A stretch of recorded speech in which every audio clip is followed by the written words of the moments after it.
नमस्कार। कल हमने द्विघात समीकरण का व्यापक रूप, विविध कर, मूल की प्रकृति और एक आध समस्या पर बात करी थी। इसी का पार्ट 2 आज। इसकी विधियों को हल करने के लिए हम कौन कौन सी विधियों से हल कर सकते हैं, कैसे उसके मूल ज्ञात कर सकते हैं, उस पर मैं बात करने वाला हूं।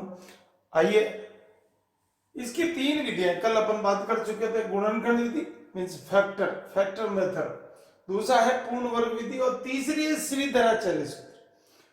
हम एक एक उदाहरण करते हुए इस पर बात करेंगे। सबसे पहले हम आज बात करने वाले हैं गुणनखंड विधि। एक उदाहरण लेते हैं, x square minus 3x minus 10। सामान्य तौर पर हम 8th में, 9th में, 10th में, आगे बड़ी क्लास में इसके फैक्टर्स करते आए हैं, छोटी क्लास में भी करते हैं।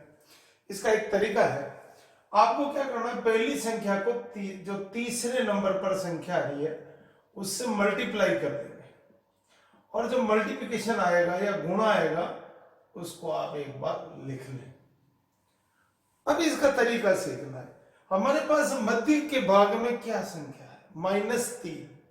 क्या रहा, -3। मेरे को जोड़ने घटाने पर 3 चाहिए। क्या चाहिए, 3 चाहिए। और गुणा करूं तो मुझे 10x स्क्वायर चाहिए। इसके लिए मेरे पास 5x और 2x, 5x इंटू 2x।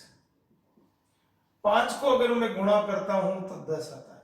हमने चिन्ह भी छोड़ रखा है, 5 माइनस का, प्लस के 2, ये माइनस आ गया, -3x आ गया। समझेंगे? आपने क्या किया, इन दोनों को गुणा कर लिया, मध्य भाग के टुकड़े करने।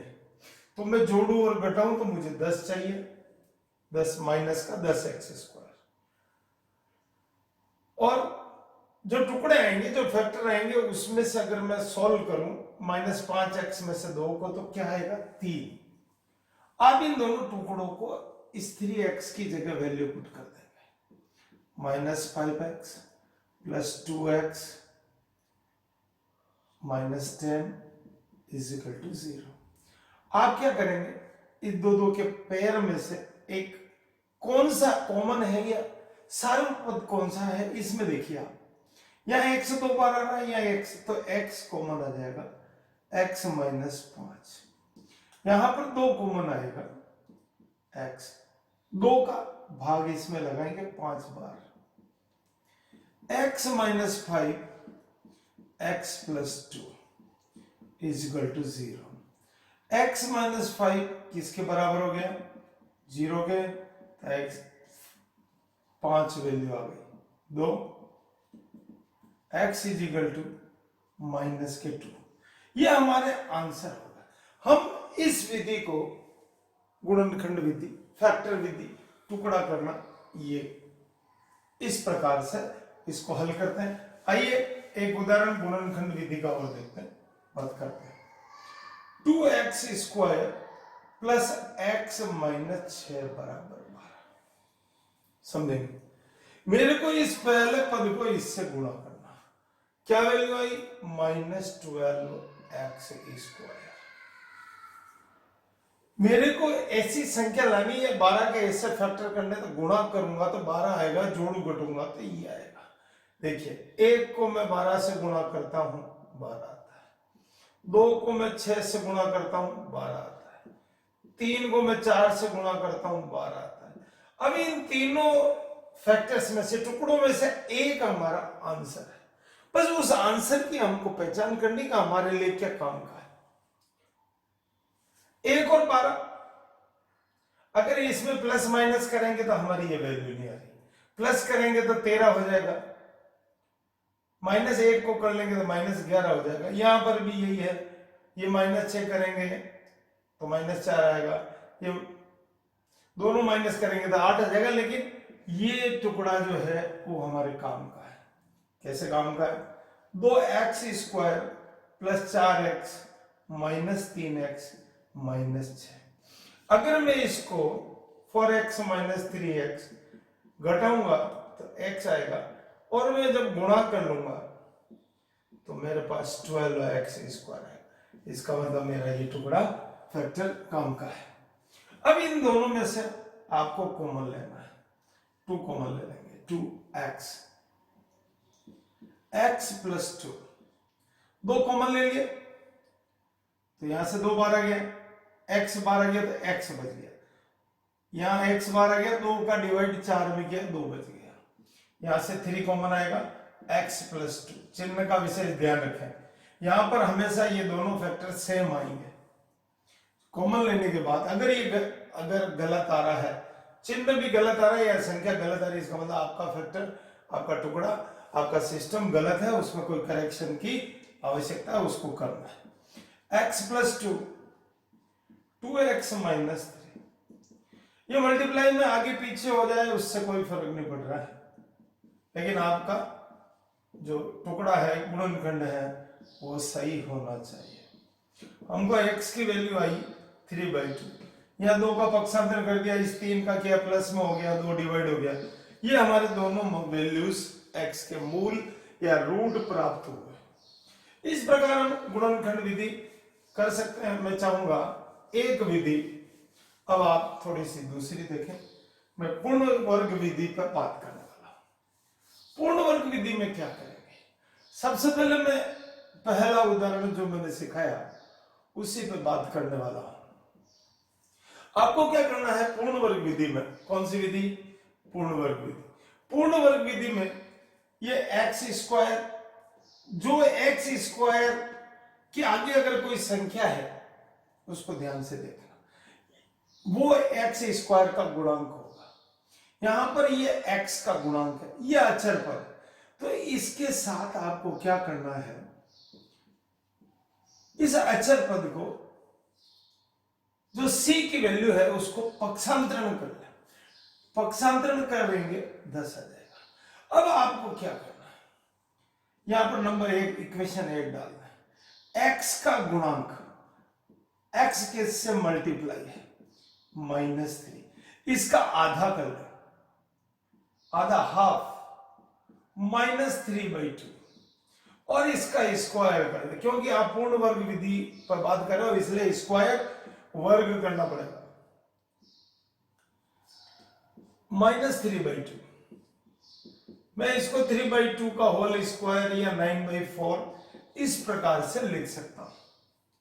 मैंने माइनस हटा लिया, गुणा कर लिया, इसलिए ये माइनस हटा के मैंने ये दोनों वैल्यू, अब मैं ये दोनों वैल्यू को इसमें रखने वाला हूं। किस प्रकार रखता हूं उसको समझने का प्रयास करेंगे।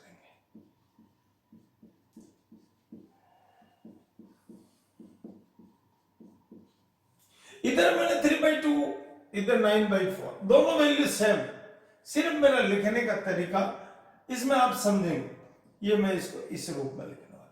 अब मेरे को यहां पर x स्क्वायर -2 इंटू एक्स, ध्यान से समझना, x इंटू 3/2 प्लस 3/2 का whole square is equal to, for LCM हो गया 40 + 9, समझेंगे। ये हमारे पास a माइनस बी का होल स्क्वायर आ गया, a square -2ab plus b square is equal to a square a minus b का whole square. This is formula of this system.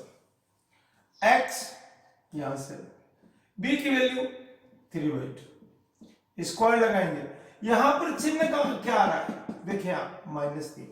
ये सूत्र कैसे बना, x स्क्वायर, ये दो अपना फॉर्मूले का है, x ये है, b की वैल्यू 3/2, ये 2 से 2 कट जाएगा इसलिए 3 आएगा, 49/4, x - 3/2 is equal two plus minus 49/4।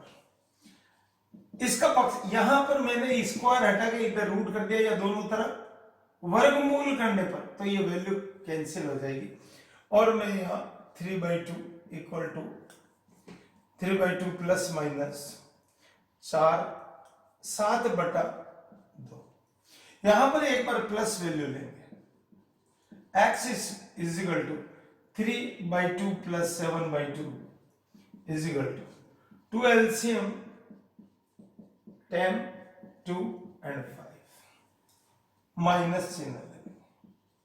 x 3/2 minus 7/2 2 3 minus 7 minus 4/2 minus 2। आपने देखा होगा जब मैं फैक्टर कर रहा था गुणनखंड विधि से तो मेरा यही वैल्यू आ रही थी। आप समझेंगे एक बार, सबसे पहले क्या करना है, इस पद का पक्षांतरण करना है, फिर देखना है हमारे को एक्स स्क्वायर के आगे कोई संख्या है क्या, अगर है तो उसको डिवाइड करेंगे। मैं अगला उदाहरण लूंगा उसमें वो संख्या आने वाली है, लेकिन अभी नहीं है, इसलिए आप क्या करेंगे, पक्षांतर करने के बाद एक्स का गुणांक देखें -3, इसका आधा कर लेंगे, फिर इसका वर्ग कर लेंगे और वर्ग को दोनों पक्षों में जोड़ देंगे। इधर भी जोड़ा, इधर भी जोड़ा, इधर जोड़ने से ये मेरा पूर्ण वर्ग का मतलब ये सूत्र बन गया, ये बन गया। इधर मैंने जोड़ने से मेरा पास पूर्ण वर्ग की संख्या आ गई 49/4। स्क्वायर दोनों और वर्गमूल किया, स्क्वायर हटा गया, तो मेरे पास x - 3/2 प्लस माइनस 49/4 और इसका रूट करके मैंने एक बार प्लस लेके एक बार माइनस लेके वैल्यू निकाली। एक और उदाहरण देखेंगे, एक और देखें, 2x² विधि पूर्ण वर्ग विधि प्लस 1/8 = 0। समझेंगे, सबसे पहले क्या करना है, आपको इस संख्या का पक्षांतर करना, कुछ नहीं करना, पक्षांतर कर दिया। सबसे पहले स्टेप मेरा पक्षांतर। अब आपको ये देखना कि ये किससे गुणा है, x², 2 से गुणा, 2 से डिवाइड कर देंगे, इधर भी करना पड़ेगा, पूरी संख्या को डिवाइड करना है। ओके, ये 2 से 2 कट गया, x² माइनस x बटा 2 माइनस 1/16। समझेंगे, अब क्या करना है, x का गुणांक क्या है, का गुणांक मल्टीपल -1/2 का आधा। अब इस आधे को आपको समझना है, मैंने 1/2 का हाफ कर दिया, इस 1/2 में भी 2 का डिवाइड कर दिया, तो ये मल्टीप्लाई हो जाएगा उल्टा होकर, तो क्या आएगा -1/4। यहां पर एक चीज समझेंगे, जब भी भिन्न संख्या में यहां पर गुणांक प्राप्त होगा तो आपको उसका हर की संख्या का डबल करना है, -1/4 का वर्ग -1/4 का स्क्वायर = 1/4 = 1/16। ओके, इस दोनों चीज को इस संख्या में जोड़ लेंगे।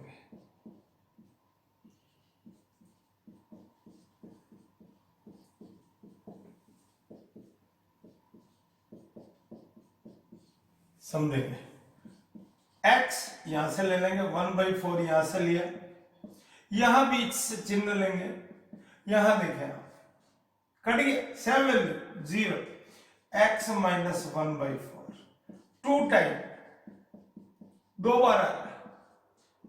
आपको याद होगा जब भी वैल्यू 2 बार आती है इसको 0 आ जाता है इधर वैल्यू में, तो इसके मूल वास्तविक और समान होंगे, दोनों वैल्यू 1/4 होगी।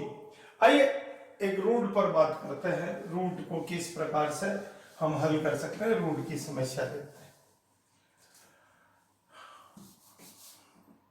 √2 x², 7x 5√2 = 0।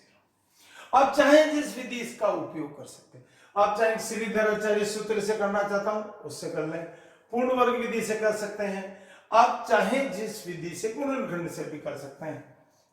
आइए इस सूत्र को भी हम पूर्ण वर्ग विधि से करेंगे, √2x प्लस 7x पक्षांतर 5√2, यहां क्या √2 डिवाइड कर लिया, कटे उसको काट लिया,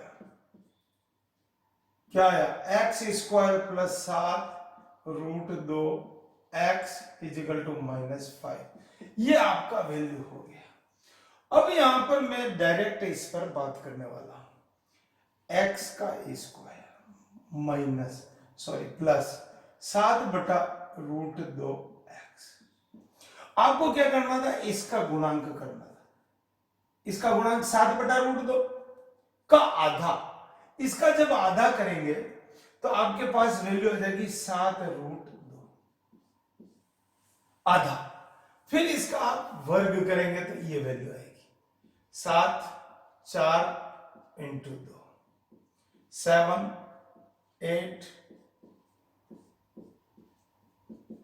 49 64। इस प्रकार से आपके पास वैल्यू आने वाली है। समझेंगे?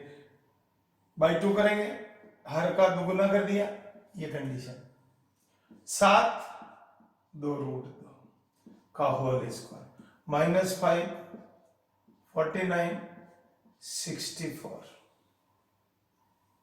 समझेंगे? यहां पर 7 2√2 0 -64। अब यहां बटा 1 लगा देंगे क्योंकि यहां पर माइनस आ रहा है। क्या आ रहा है? माइनस आ रहा है। ओके, एक इससे गुणा हो जाएगा 64 से 5 20 30 320 49 x 7 2√2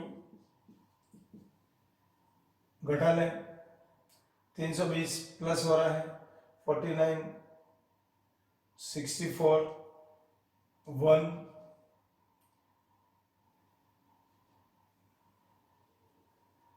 271 64 x 7 2√2 रूट हो जाएगा 64 x, यहाँ प्लस माइनस लगा लें, -7 2√2 प्लस माइनस रूट -271।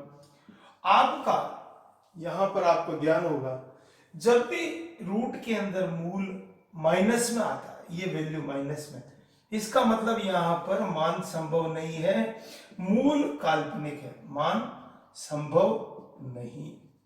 इस स्थिति में आपकी कंडीशन संभव नहीं है, आप मान नहीं निकाल सकते ऋणात्मक मान होने के कारण से। आइए एक और बात करते हैं।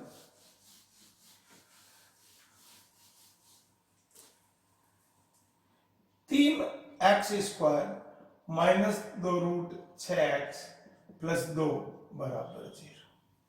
इसको हम श्रीधराचार्य सूत्र से करने वाले हैं। a की वैल्यू 3, b की वैल्यू -2√6 और c की वैल्यू 2। आपको इस सूत्र के अंदर मान रखना है। कौन सा सूत्र? श्रीधराचार्य सूत्र। जब भी ये अपने फॉर्मूले का, ये संख्या का कोष्टक में लिखेंगे, ब्रैकेट में लिखेंगे b² 2√6 स्क्वायर बराबर 4 3 2 2 इंटू 3। ये माइनस माइनस से गुणा हो गया 2√6 प्लस माइनस, इसका स्क्वायर 4 हो गया, इसका 6 हो गया, 4 3 12 24 6 2√6 प्लस माइनस 24 माइनस 24, ये कट गया, 0 वैल्यू आ गई। 2√6 प्लस 0/6 2√6/6 काट लिया। √6/3, क्योंकि हमारे पास ये 2 वैल्यू प्राप्त होगी, क्योंकि यहाँ 0 आ रहा है इसलिए 2 वैल्यू प्राप्त होगी। इस प्रकार से हम मूल की प्रकृति के आधार पर उसको ध्यान रखते हुए, जब 0 आएगा मूल वास्तविक और 2 वैल्यू आएगी, यहाँ पर धनात्मक बड़ी मान आएगा तो 2 वैल्यू अलग अलग आएगी, ऋणात्मक मान आएगा तो हमारे पास उसकी वैल्यू नहीं आएगी, अब मान संभव नहीं होगा। इस प्रकार से आप विभिन्न समस्याओं को और भी हल कर सकते हैं। इसी से संबंधित कल हम बात करने वाले हैं कुछ सामान्य भाषात्मक समस्याओं के सवाल, प्रश्न जो आपको समय समय पर कंपटीशन एग्जाम आते रहते हैं, उस पर हम बात करेंगे। बहुत बहुत धन्यवाद।